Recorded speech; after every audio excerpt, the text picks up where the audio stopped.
let me start. What we're talking about today is the best way to deal with crime, and it's the best way to deal with violent crime. I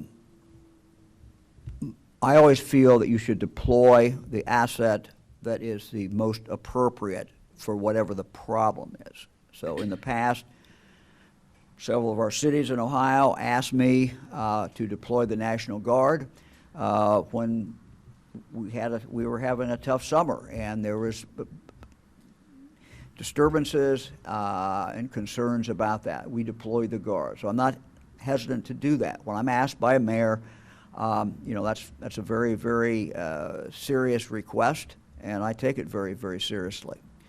When we deploy the Guard. Just to look at the whole picture. During the pandemic, we had the Guard giving shots. We had members of the Guard who were going out and volunteering or working at food banks because all the volunteers couldn't go out. So the Guard can do many, many things. They're an amazing group for logistics, getting something done, something from one place to another, all of those things. When we're dealing with violent criminals, the best resource is the resources you see up here. These, and it's, again, I want to stress it, it is the federal government, it's the state government, it is the county, it is the city, all of those agencies working together and targeting violent offenders. That is the most effective tool. So when I became governor, you know, my background started as a county prosecuting attorney. I was Attorney General for 8 years. I asked Andy Wilson, I said, look, we have to do more. The state has to do more. We are a local government state. We have over 900 police departments around the state of Ohio. We respect that. They're the ones who are in charge, but the state can be more of help than we have been in the past.